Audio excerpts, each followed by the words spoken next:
Salut Elliot et Jean-Charles, c'est Jai Magarinos. On ne se connaît pas particulièrement, mais j'apprécie beaucoup le travail que vous faites.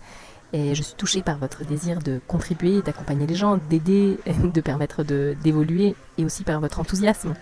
Et enthousiasme, on est en théos, et c'est une forme d'amour pour ce que vous vivez, pour la vie en général, et aussi pour les autres personnes que vous accompagnez. J'aime bien aussi le fait que vous donnez tout, même si c'est trop, et chacun prend ce qu'il peut prendre. Et aujourd'hui, j'aimerais vous faire un petit cadeau en élargissant, si possible, votre vision et votre compréhension. C'est pas tous les jours, quand on est des têtes chercheuses comme vous, qu'on peut passer à une encore plus grande image. Voilà. Et d'où je viens pour proposer ça, on pourrait dire un profil un petit peu similaire. À la vieille époque, on disait surdoué, ensuite HPI, aussi les enfants cristal, etc.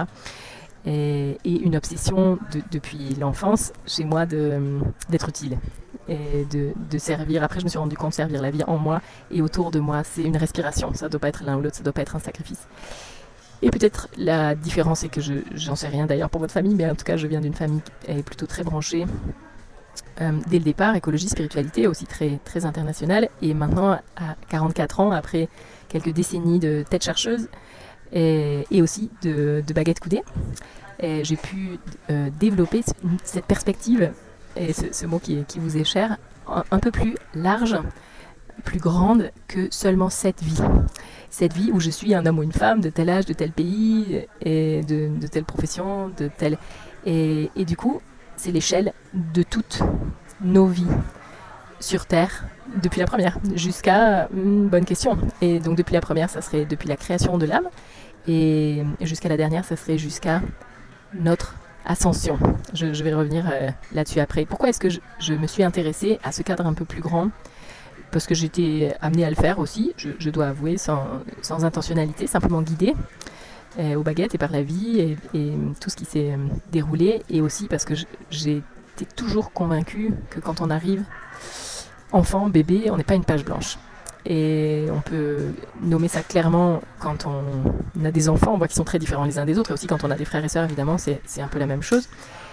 Et ça m'a montré petit à petit que tous ces traumas, quand on essaye de détricoter, quand on accompagne les gens en thérapie ou en coaching, sont souvent des héritages d'autres vies, de vies passées, on va dire des héritages karmiques, ou des héritages transgénérationnels, qui circulent à travers la biologie. Il y a toujours comme ça un lien corps âme esprit.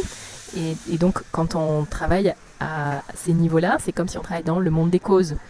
Et ça ne doit pas être opposé avec le monde des conséquences, c'est-à-dire les aides thérapeutiques et psychiques dans le monde des conséquences sont absolument indispensables. C'est simplement que quand on peut travailler aussi les causes, on évite de recréer les mêmes problèmes à travers les mêmes schémas inconscients. Et souvent, vous avez remonté sur les origines de ces schémas ou de ces traumas dans la vie intra-utérine, où l'idée, ça serait d'aller encore plus loin, les vies d'avant, et aussi entre deux vies, etc. Et cette perspective on dit le courant de vie, donc depuis la création de l'âme jusqu'à l'ascension, c'est aussi une perspective qui permet d'être en lien avec nos 7 corps. Ça veut dire le corps physique, bien sûr, mais aussi éthérique, mental, émotionnel. Et ça, ce sont des corps qui sont quand même souvent nommés déjà, mais qui font partie de la nature inférieure. On pourrait dire celle qui est impactée par les expériences dans l'incarnation, dans cette vie. Et il y a aussi les corps de la nature supérieure. Et le soi christique, le corps causal et la présence, et eux ne sont pas impactés négativement par les expériences dans cette vie, et ça rejoint ce que Elliot a nommé comme awareness, ça veut dire qu'il est avant la naissance et après la mort. Et je me suis demandé effectivement si vous avez déjà investigué ces aspects, et aujourd'hui c'est simplement une main tendue pour aller ensemble et voir que nous disent ces corps de la nature supérieure. Le soi christique en particulier, c'est vraiment, on pourrait dire, notre guide, c'est la part de nous qui fait le lien entre la présence et le corps de chair dans la dualité et dans les limites, les contraintes de la matière. Et c'est aussi celle qui a la mémoire de toutes ces vies passées avec lesquelles on travaille, ou aux baguettes, ou quand on a des intuitions, des synchronicités, etc. Et si on donne simplement quelques exemples de ces causalités antérieures, on peut penser à des conflits avec le masculin ou avec le féminin qui se traduisent dans des conflits avec les parents, qui se traduisent dans des conflits dans le couple, qui se traduisent dans des conflits avec sa propre polarité, et qui ont très très très très souvent des origines dans d'autres vies ou dans des aspects transgénérationnels. Et on peut penser aussi à des accidents qui se répètent ou dans le rapport à l'incarnation. Proactif, impatient ou passif, victime. Et voilà, en fait, on veut devenir libre de ces aspects. Et donc, ça passe par un travail de transmutation et de reprogrammation à cette autre échelle, en tirant les enseignements et aussi en travaillant avec l'esprit du feu et des autres éléments qui nous aident. Et les résultats, évidemment, sont dans le registre de la guérison, corporelle, physique, mais aussi psychique. Et c'est les mêmes enjeux que ceux qui sont discernés par le coaching. Et aussi en lien avec l'habitat, parce que c'est comme un symbole du corps, c'est comme l'échelle suivante qui nous protège. Et donc, les personnes que j'ai accompagnées, et en 2025, justement, j'ai fait ce bilan récemment, et c'était 144 personnes, plusieurs sessions pour chaque personne, donc plus de 250 soins ou harmonisation de l'habitat, et 8 sortes de soins, dont un en particulier qui s'appelle le bilan total du courant de vie, où on va vraiment explorer et justement toutes ces vies sur Terre depuis la création. Mais pas seulement les problèmes, en fait il y a aussi des qualités liées à l'ensemble de ces expériences, et ce sont ces qualités qui sont stockées dans le corps causal. Et pourquoi on dit causal? Parce qu'ils sont la cause de l'ascension, et l'ascension c'est la destination, cette élévation du taux vibratoire qui à un moment donné nous emmène du fini vers l'infini et nous amène à nous unir avec notre propre source.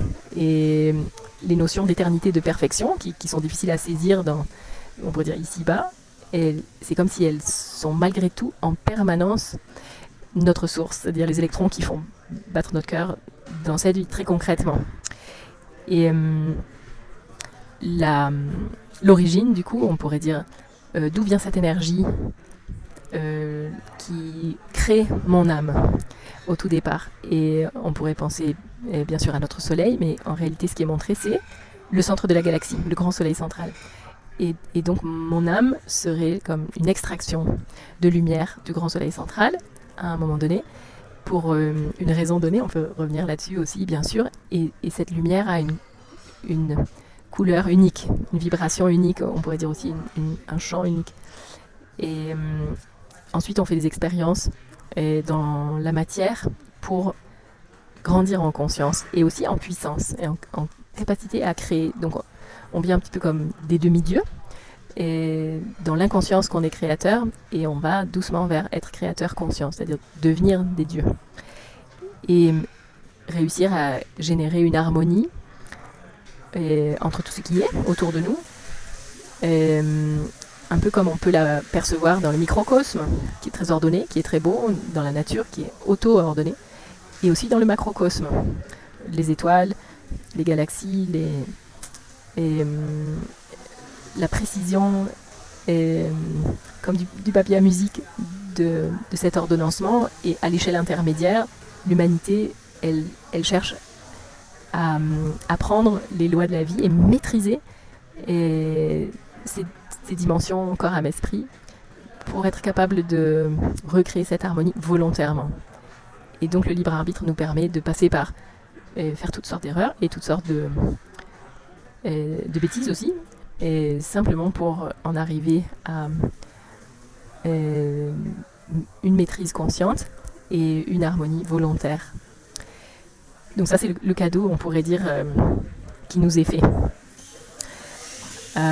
Ensuite, on se rend compte que sur ce chemin, on n'est pas les premiers, on est précédés par beaucoup de frères et sœurs en incarnation qui sont arrivés à cette ascension et qui ensuite nous aident comme des frères, cherchent à nous donner la main ou à nous donner ces lois cosmiques, nous aider vers cette maîtrise, et non pas en se plaçant au-dessus comme des dieux, mais en nous amenant vers notre propre divinité. Et c'est ce qu'on appelle les maîtres ascensionnés. Chaque 2000 ans, et ce sont des enseignements nouveaux qui ont été donnés de façon souvent codée, et qui ont donné lieu à l'hindouisme, au bouddhisme, au taoïsme, au christianisme, etc.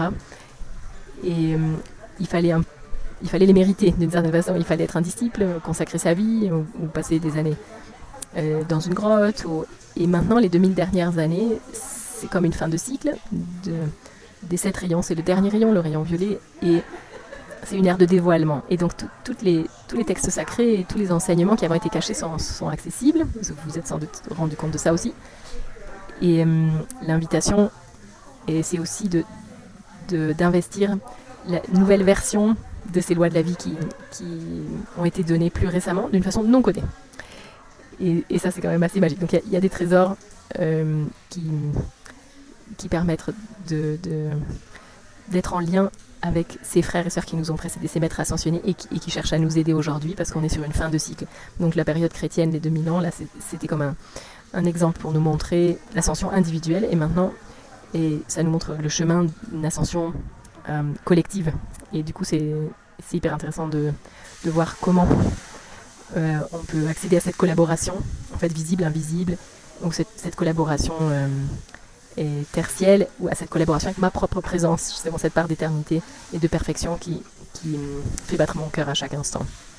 Pour ça, il existe des représentations, même si elles sont éventuellement pédagogiques, ça veut dire limitées ou erronées, et développer petit à petit une intuition ou même des compétences de canalisation pour explorer par soi-même de façon intérieure. Et cette guidance et cette initiation, c'est comme si l'ère du Dieu à l'extérieur s'est terminée, et l'invitation est d'aller au centre et d'être guidé de l'intérieur de plus en plus forte. Et pour ça, il y a eu aussi beaucoup d'outils, évidemment, la kinésiologie, les tests musculaires. C'est aussi toutes les approches qui montrent que en fait, le corps a toutes les réponses. C'est pas exactement le corps, c'est comment le corps est habité par la conscience qui a toutes les réponses, effectivement. C'est la mémoire de toutes nos vies et aussi la connexion avec notre présence. Et moi, mon outil, ça a été les baguettes coudées. Et bien sûr, il y a aussi le pendule, mais le pendule, il te déplace pas. Il te permet pas de te relier directement à l'aura des personnes, des arbres, des lieux sacrés. Et donc les baguettes ont beaucoup de qualité pour ça. Pas dans un usage de géobiologie, ni de sourcier, même si c'est possible aussi, mais vraiment dans le sens de lever le voile de l'oubli. C'est-à-dire le passage au moment de la naissance, où on oublie nos origines cosmiques, et ce voile de l'oubli de plus en plus fin. Et cette exploration est de plus en plus facile, et ça m'a amené à accompagner aussi les naissances et aussi les décès.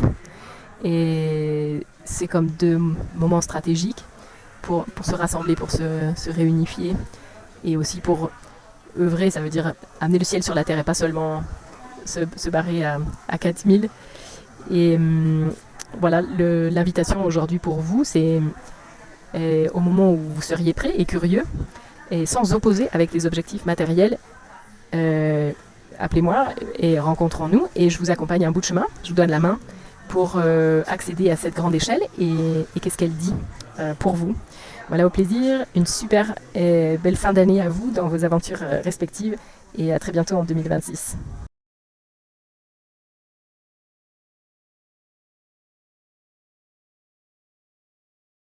Maintenant, tout est là.